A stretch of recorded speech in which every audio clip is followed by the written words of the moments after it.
दोस्तों 15 जुलाई 2023 सावन शिवरात्रि के दिन करें एक मुट्ठी चावल और एक बेलपत्र वाला महा उपाय। जीवन के हर कष्टों से आपको मिल जाएगी तुरंत मुक्ति। भगवान भोलेनाथ के आशीर्वाद से आपकी हर मनोकामना होगी पूरी। खुशियों से भर जाएगा आपका घर। बरसों से मिलता है ये सुनहरा मौका। और साथ ही जानिए सावन शिवरात्रि के दिन व्रत में क्या खाना चाहिए और क्या नहीं खाना चाहिए, कौन सी सब्जी व्रत में नहीं बनाना चाहिए, व्रत में कब सोना चाहिए और व्रत में कौन सी गलती पाप का भागीदार बनाती है, किस रंग के कपड़े ना पहने। दोस्तों सावन का महीना 4 जुलाई 2023 से शुरू हो चुका है। यानी साफ साफ अगर कहा जाए तो भगवान शिव के आने का आगाज पृथ्वी के हर कण कण में शुरू हो चुका है। सावन महीने की शिवरात्रि 15 जुलाई को पड़ रही है। दोस्तों ये व्रत भारत में ही नहीं विदेशों में भी करोड़ों की संख्या में लोग भगवान भोले बाबा के लिए रखते हैं। भगवान भोलेनाथ के सामने विभिन्न विभिन्न प्रकार की पूजा पाठ उपाय करते हैं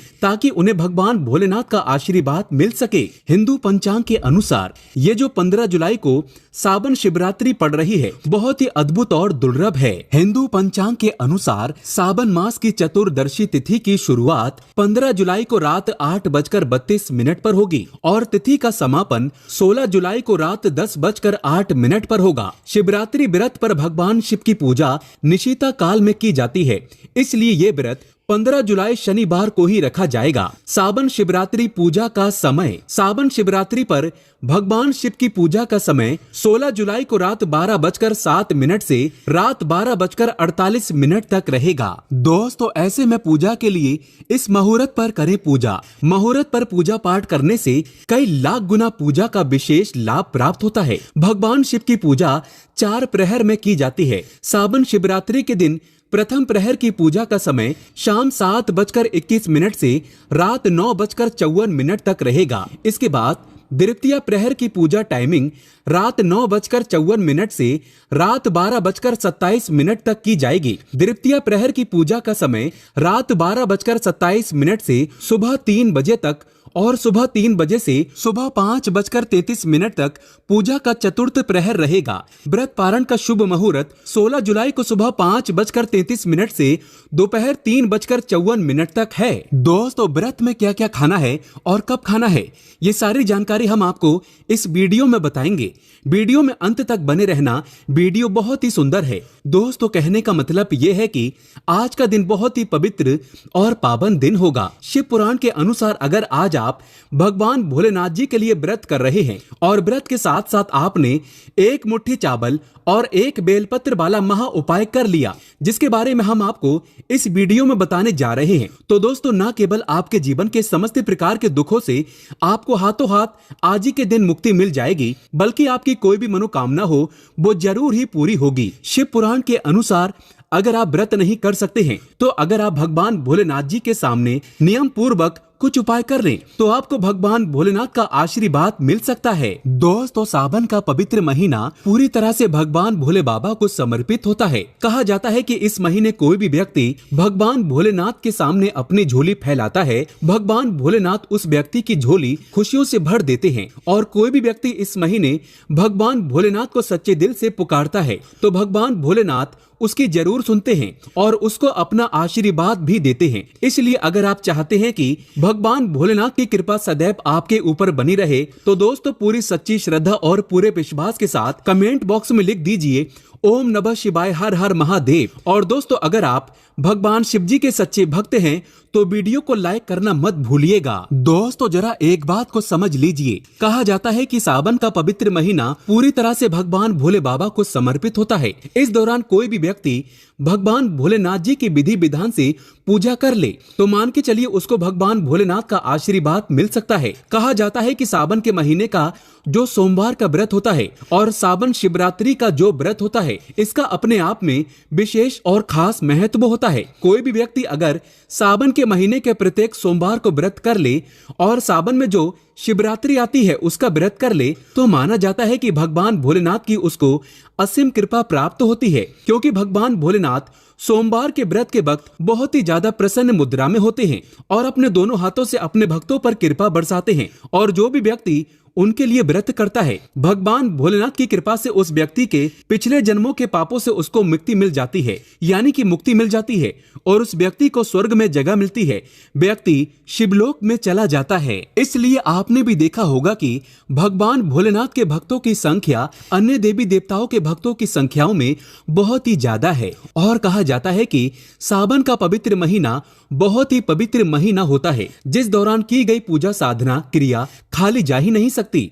और सावन सोमवार व्रत और महाशिवरात्रि व्रत का क्या कहना। दोस्तों, सावन के महीने को भाग्य उदय करने वाला महीना भी बोला जाता है। कहने का मतलब यह है कि अगर आप अपने जीवन में दुर्भाग्य, कष्ट, परेशानी, गरीबी से बहुत परेशान हैं, किसी बीमारी ने आपको जकड़ लिया है, जिसका इलाज करा करा कर आप थक चुके हैं और आप हार मान चुके हैं, तो दोस्तों चाहे जैसी भी दिक्कत हो, चाहे जैसी भी परेशानी हो, बस आपको सावन के पवित्र महीने के दौरान भगवान भोलेनाथ की पूजा करना है, तो आपको जीवन के हर कष्टों से मुक्ति मिल जाएगी। और दोस्तों, आज अगर आपने इस दिन कर लिया एक मुट्ठी चावल और एक बेल पत्र वाला महा उपाय जो आपको हम बताने जा रहे हैं, जो कि शिव पुराण के अनुसार, तो आपकी कैसी भी मनोकामना हो, मान के चलिए आप लंबे समय से नौकरी की तैयारी कर रहे थे, आपकी नौकरी नहीं लग रही थी, आपकी नौकरी जरूर लगेगी। इस उपाय को करने के बाद आपका बंद पड़ा व्यापार चल पड़ेगा, आपके जीवन में धन आना शुरू हो जाएगा, धन आने के सारे रास्ते खुल जाएंगे और भगवान भोलेनाथ का आपको वो आशीर्वाद मिलेगा जिसके बाद आप जो भी कार्य शुरू करेंगे उस कार्य में आपको सफलता प्राप्त होगी। दोस्तों, चावल को हमारे हिंदू धर्म में बहुत ही पवित्र माना गया है। कहा जाता है भगवान विष्णु जी, माता लक्ष्मी जी और भगवान भोलेनाथ और कई देवी देवताओं की पूजा में चावल का प्रयोग अवश्य ही किया जाता है। चावल को सनातन धर्म में अक्षत बोला जाता है और दूसरी तरफ जो बेलपत्र होता है वो भगवान भोलेनाथ को बहुत ही प्रिय है। भगवान भोलेनाथ जी की पूजा में अगर आप बेलपत्र का उपाय करेंगे तो आपकी जो पूजा होगी वो तुरंत सिद्ध हो जाएगी। आप जो भी उपाय करेंगे उसका आपको पलट करके तुरंत लाभ मिलेगा। और दोस्तों, आज सावन शिवरात्रि व्रत भी पड़ रहा है और अगर ऐसे में आपने शिव पुराण के अनुसार मात्र एक मुट्ठी चावल और एक बेलपत्र वाला महा उपाय कर लिया तो दोस्तों मान के चलिए भगवान भोलेनाथ के आशीर्वाद से आपके जीवन में आपको किसी भी प्रकार की परेशानी का सामना नहीं करना पड़ेगा। आपके जीवन में आप एक खुशहाल जीवन जिएंगे और इस उपाय को करने के बाद आपको अपने जीवन में चमत्कारी बदलाव देखने को भी मिलेगा। दोस्तों, इसलिए अगर आप चाहते हैं कि भगवान भोलेनाथ की कृपा हमेशा आप पर बनी रहे, भगवान भोलेनाथ के आशीर्वाद से आप अपने जीवन में बहुत ही उन्नति करें, बहुत ही आगे जाएं, तो पूरी सच्ची श्रद्धा और पूरे विश्वास के साथ इस वीडियो को लाइक कर दीजिए। दोस्तों, एक काम कीजिएगा, जैसे हमने आपकी राशि के अनुसार उपाय बताए और कई लोगों को लाभ भी मिला, ठीक उसी प्रकार आप दोबारा से कमेंट बॉक्स में फिर से अपनी राशि डाल दीजिएगा। आपकी राशि के अनुसार कोई भी ऐसा उपाय होगा जिस उपाय को करके आप कोई लाभ पा सकते हैं, तो वो आके हम आपके कमेंट में रिप्लाई करके बता देंगे। दोस्तों, सबसे पहला उपाय जो हम आपको बताने जा रहे हैं ये है मनोकामना पूर्ति का महा उपाय। और इस उपाय को करने के बाद आपकी कोई भी मनोकामना होगी, कोई भी इच्छा होगी, आज के दिन ये उपाय करने के बाद वो जरूर पूरी होगी। इस उपाय के लिए आपको कुछ चीजें चाहिए होंगी, जैसे आपको एक मुट्ठी चावल चाहिए। चावल कौन सा होना चाहिए? बिना टूटा फूटा होना चाहिए, वरना टूटे फूटे चावल का आपने इस्तेमाल अगर कर लिया तो आपको बहुत बड़ा पाप लग सकता है। दूसरा, आपको एक लोटा जल चाहिए होगा।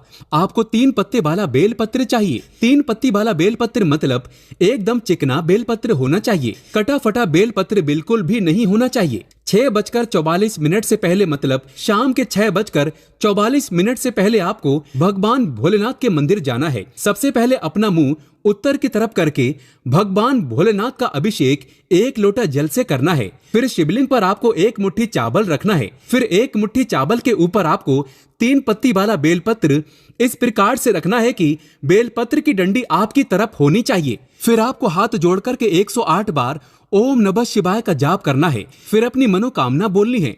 इतना उपाय विधि विधान से अगर आज के दिन आपने कर लिया तो दोस्तों मैं ईश्वर की सौगंध खाता हूँ, आपकी कोई भी मनोकामना होगी वो भोलेनाथ के आशीर्वाद से जरूर पूरी होगी। दोस्तों, दूसरा उपाय है धन प्राप्ति का महा उपाय। अगर आप चाहते हैं कि आपके जीवन में इतना धन आए, फिर आपको धन की कमी ना हो, आपके जीवन में धन आने के सारे रास्ते खुल जाएं, आपके जीवन में आप जो भी धन पाए उसमें वृद्धि हो जाए, तो ये महा उपाय कीजिएगा जो हम आपको बताने वाले हैं।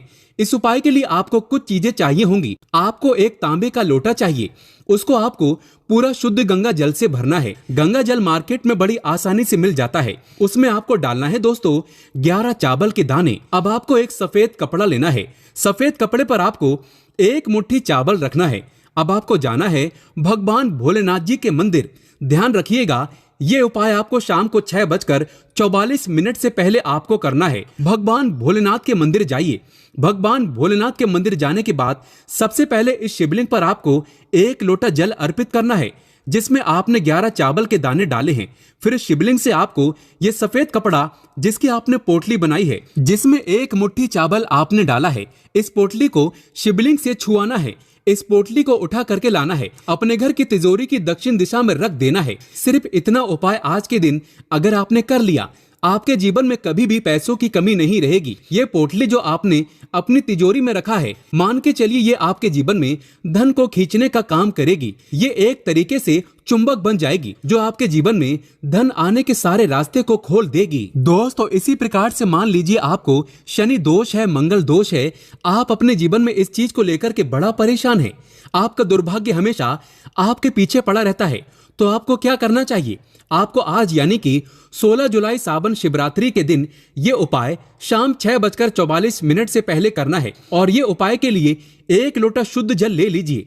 एक लोटा शुद्ध जल में आपको 108 चावल के दाने डालने हैं और आपको लेना है एक सफेद कपड़ा, उसमें 2 लोटा चावल डालना है। इस सफेद कपड़े के साथ आपको भगवान भोलेनाथ के मंदिर जाना है। भगवान भोलेनाथ के मंदिर जाने के बाद शिवलिंग पर सबसे पहले आपको क्या करना है कि एक लोटा जल अर्पित करना है।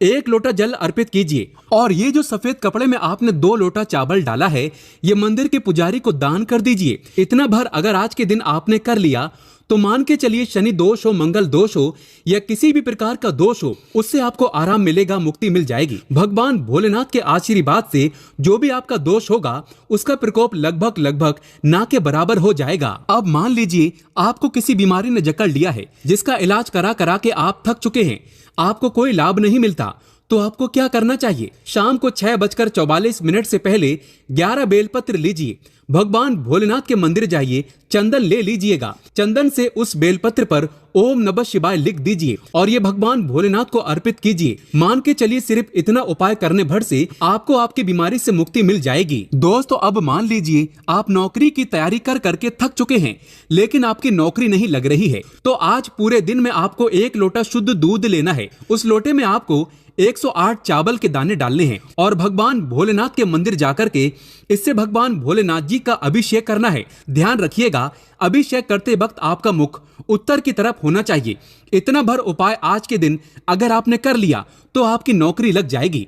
दोस्तों, मैं ईश्वर की सौगंध खाता हूँ, आपकी नौकरी लग जाएगी, लेकिन सच्चे हृदय से ये उपाय अवश्य। दोस्तों, अब जान लेते हैं सावन सोमवार के व्रत में क्या खाना चाहिए और क्या नहीं खाना चाहिए। अगर आपने सावन सोमवार का व्रत रखा है तो आप इस दिन सात्विक भोजन ही करें। यह निर्जला व्रत नहीं होता, इसलिए इस व्रत में सेंधा नमक से बनी चीजें खा सकते हैं। अगर आपने फल खाने पर संकल्प लिया है तो नमक भूल कर भी ना खाएं, आप फल वगैरह ही खाएं और कुछ मत खाना। व्रत में बाहर का गन्ने का जूस मत पीना, उसमें नमक पड़ा होता है। बाहर का जूस भी मत पीना, उनके बर्तनों में भी नमक पड़ा होता है और वो नमक आपके मुंह तक जाएगा तो आपका व्रत खंडित हो जाएगा। व्रत में डब्बा बंद जूस नहीं पीना चाहिए, उसमें कई केमिकल पड़े होते हैं जिससे व्रत टूट जाता है। दोस्तों, सावन में कई बार शुक्रवार का दिन पड़ जाता है तो खट्टा भूल कर भी मत खाना, क्योंकि माता संतोषी इस दौरान जागृत अवस्था में हो जाती है, वो रुष्ट हो जाएंगी। इस दिन आप पानी पूरी, इमली की चटनी वगैरह, खट्टे फल वगैरह जाने अनजाने में भी मत खाना, क्योंकि इससे माता संतोषी क्रोधित हो जाएंगी। एक बार माता संतोषी रुष्ट हो गई तो आपको जिंदगी भर कष्ट भोगना पड़ेगा। माता रानी भोली हैं, पर सावन के महीने में जो भी शुक्रवार के दिन खट्टा खाता है उसे परेशानी और माता के क्रोध का सामना करना ही पड़ता है। सावन में साधारण नमक फलों पर लगाकर या अमरूद के बीच में भरकर भूल कर भी नहीं खाना चाहिए। आप सेंधा नमक फलों पर लगाकर खा सकते हैं। सावन के व्रत में चाय आप पी सकते हैं, लेकिन चाय में नमक मत डालना, इससे हड्डियां गल जाती हैं। सावन के व्रत में दूध नहीं पीना चाहिए। इससे भगवान शिव क्रोधित हो जाते हैं। सावन में हल्दी मिलाकर दूध पीने से भयंकर श्राप लगता है। सावन में बच्चों को दूध पी लेना चाहिए, पर घर में बड़ों को दूध नहीं पीना चाहिए। यदि सावन का व्रत अगर आपने मीठा रखा है तो आप खीर पराठा या दही पराठा खा सकते हैं। आप चाहें तो सेंधा नमक से बने आलू के पकवान खा सकते हैं। आलू की सब्जी कुट्टू के आटे की रोटी के साथ खा सकते हैं, लेकिन आटा ध्यान से देख लें, पुराने आटे में कीड़े पड़ जाते हैं, जिससे आपका व्रत खंडित हो सकता है। व्रतधारी को सावन सोमवार के व्रत में आटा, बेसन, मैदा, सत्तू, अन्न और अनाज का सेवन नहीं करना चाहिए। इसके अलावा अन्य किसी भी व्यक्ति को मांस, मदिरा, लहसुन, प्याज इत्यादि का भी सेवन नहीं करना चाहिए। वहीं व्रत रखने वाले व्यक्ति को धनिया पाउडर, मिर्ची पाउडर, सादा नमक का सेवन भूल कर भी नहीं करना चाहिए। सावन में चाहे आपका व्रत हो या ना हो, किसी भी व्यक्ति को कड़ी पकौड़ा नहीं खाना चाहिए। और वहीं पत्तेदार सब्जियां, पालक, मेथी, लाल भाजी, बथुआ, पत्ता गोभी जैसी सब्जियां या साग सब्जियां भूल कर भी नहीं खाना चाहिए। ये जहर के समान मानी जाती हैं। इसमें कीड़े आ जाते हैं, सांप, बिच्छू वगैरह आ जाते हैं। और जो भी व्यक्ति सावन में बैगन की सब्जी खाता है, उस व्यक्ति को घोर पाप लग जाता है। इसी कारण लोग द्वादशी और चतुर्दशी पर बैगन नहीं खाते। पत्तेदार सब्जियां क्यों नहीं खाई जाती, इसके पीछे एक कथा है, मैं आपको बताऊंगा। दोस्तों, सावन के पवित्र महीने में कौन सी गलतियां नहीं करना चाहिए? ये गलतियां पाप का भागीदार तो बनाती ही हैं, साथ ही साथ ऐसा व्यक्ति नरक में अटका रह जाता है। सावन में घर के सभी लोगों को सुबह जल्दी उठना चाहिए और जितना जल्दी हो सके कम से कम पहला सावन स्नान अवश्य करें। परिवार में सबको स्नान करना चाहिए। यदि कोई बीमार है तो उस पर गंगा जल के छींटे मार दें। सावन में किसी भी गरीब का अपमान ना करें। क्या पता उस गरीब के रूप में भगवान शिव हो, क्योंकि भगवान शिव सावन में अपने भक्तों की परीक्षा लेने आते हैं। सावन में देर तक सोने वाली महिला का पति बर्बाद हो जाता है और उसकी मृत्यु निकट भविष्य में जल्दी हो जाती है। इसलिए पति के उठने से पहले सावन में हर स्त्री को जल्दी उठ जाना चाहिए और भगवान शिव की पूजा करनी चाहिए। सोमवार व्रत आपको अवश्य करना चाहिए। ऐसा करने से धन लक्ष्मी का वास होता है। सावन में पति पत्नी को सहवास नहीं करना चाहिए। अगर आपने व्रत रखा है या आपकी पत्नी ने व्रत रखा है तो आप दूरी बनाकर रखें, क्योंकि इस दौरान भगवान शिव की शरण में होता है ऐसा व्यक्ति। सावन में घनघोर काले वस्त्र पहनकर शिव मंदिर में नहीं जाना चाहिए। चाहे तो आप घर में काले वस्त्र पहन सकते हैं, लेकिन मंदिर में भूलकर भी मत जाना और ना ही व्रत में काले वस्त्र पहनना चाहिए। वैसे तो सावन में लहसुन, प्याज नहीं खाना चाहिए, पर यदि आपका व्रत है तो उस दिन पूरे परिवार को लहसुन, प्याज से परहेज करना चाहिए। सावन के महीने में घर में गंदगी नहीं होना चाहिए, इससे प्रकृति नाराज हो जाती है। सावन में आपके घर का जो मंदिर है उसमें माचिस के खाली पड़े डिब्बे या माचिस नहीं रखना चाहिए। सावन में घर में किसी भी व्यक्ति को गाली नहीं देना चाहिए, चुगली आदि नहीं करना चाहिए। पत्नी को अपशब्द नहीं कहना चाहिए और ना ही पति को अपशब्द कहना चाहिए। इससे भगवान शिव आपको श्राप दे देते हैं। सावन में जो भी व्यक्ति दूध में हल्दी डालकर पीता है उसके ऊपर महाकाल का क्रोध बरसता है। सावन में बाल, नाखून, दाढ़ी वगैरह नहीं बनवाना चाहिए। ये आपको पहले कर लेना चाहिए। कोई ज्यादा समस्या हो तो आप ऐसा कर सकते हैं, पर शिवजी से क्षमा अवश्य मांग लें। सावन में शरीर पर तेल नहीं लगाना चाहिए। यदि आपका व्रत है तो आप शरीर पर तेल ना लगाएं। माता पिता का सम्मान करना चाहिए, क्योंकि माता पार्वती और पिता भगवान शिव को माना जाता है। इसलिए माता पिता में इन दोनों का वास होता है। माँ पिता का आदर करने से भगवान शिव और माँ पार्वती प्रसन्न होती हैं। सावन में देवी देवता से जुड़ी कोई भी शुभ चीज उपहार के तौर में कभी किसी को मत देना, नहीं तो भगवान शिव आपके घर से सदैव के लिए चले जाएंगे। दोस्तों, आप जानते हैं सावन के इस पवित्र महीने में शिवलिंग पर कौन कौन सी चीजें नहीं चढ़ाना चाहिए जिससे आपको पाप ना लगे। शिव पुराण के अनुसार शिव भक्तों को कभी भी भगवान शिव को तुलसी, हल्दी और सिंदूर सहित ये 6 वस्तु नहीं चढ़ाना चाहिए। पौराणिक कथा के अनुसार केतकी के फूल ने ब्रह्मा जी के झूठ में साथ दिया था, जिससे नाराज होकर भगवान भोलेनाथ ने केतकी के फूल को श्राप दिया। इसलिए केतकी का फूल शिवलिंग पर नहीं चढ़ाया जाता और वहीं नारियल का पानी भी शिवलिंग पर कभी भी अर्पित नहीं करना चाहिए। शंख से जल भी भगवान भोलेनाथ को नहीं चढ़ाना चाहिए। शास्त्रों के अनुसार सुबह 5 बजे से लेकर सुबह 11 बजे तक शिवलिंग पर जल चढ़ाना बहुत ही शुभ और अत्यंत मंगलकारी होता है। कभी भी शाम के समय शिवलिंग पर जल ना चढ़ाएं। शास्त्रों के अनुसार शिवलिंग पर काली मिर्च चढ़ाने से रोगों का नाश होता है।